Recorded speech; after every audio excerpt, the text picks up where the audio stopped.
Let's go ahead and go through the solution to the question on goodwill impairment from the Module 1 homework. Again, we have Megacorp has several business units that they've acquired over the years and for which goodwill is carried on the balance sheet. For each of the following, determine what the appropriate level of goodwill is and indicate the amount of any impairment loss if necessary. So here we have information on the book value of the business unit, the fair value of the business unit, the goodwill reported on the balance sheet, and the fair value of the net assets. Again, first we do the stage 1 test, which is, does the fair value of the business unit exceed its book value? If the fair value exceeds the book value, we sort of assume that the goodwill is still intact and we don't bother going any further. So for Unit A, the stage 1 test, we have a book value of $500,000, a fair value of $510,000, and so Unit A passes the stage 1 test, and so basically we're done with Unit A. For Unit B, the book value is $500,000, the fair value is only $490,000, and so the assumption is that the fair value of the business unit has fallen below the book value. That suggests that there may be a problem with the goodwill, and so we've failed the stage 1 test and we need to go on to stage 2. Likewise for Unit C, book value $500,000, fair value $490,000, we fail the stage 1 test. And Unit D, the exact same numbers with the exact same outcome. Next we go on to step 2, determine the implied goodwill and compare to the reported goodwill, impair as appropriate. And again, for Unit A, this is not applicable because it passed the stage 1 test. For Unit B, again, the implied goodwill is essentially what would the goodwill be if we were to acquire the business unit today. If we were to acquire the business unit today, we would pay $490,000, the fair value of the business unit.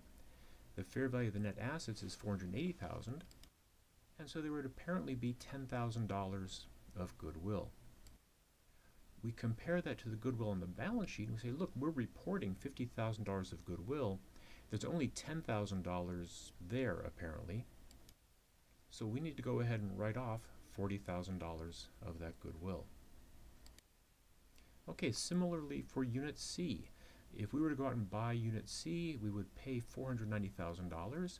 The fair value of the assets is $510,000, so we would be getting a bargain purchase. There is no goodwill, and so we need to write off the entire amount of the goodwill. There would be a $50,000 impairment. Please note that we would not record negative $20,000 of goodwill. Again, goodwill can be positive or it can be zero. So in this case, since the goodwill has fallen to zero, we have to write off the entire $50,000 of goodwill. Finally, for Unit D, the exact same procedure. We say the fair value of the business unit is $490,000, the fair value of the net assets is $430,000, so apparently there's implied goodwill of $60,000. We compare that to the goodwill on the balance sheet of $50,000 and we say, look, the goodwill has not been impaired. It has grown, but we're not allowed to record the increase in goodwill, so we'll simply leave it as is and record no impairment. Again, one of the problems, one of these difficulties we're glossing over here is that both the book value of the business unit and the fair value of the business unit might be values which are hard to determine.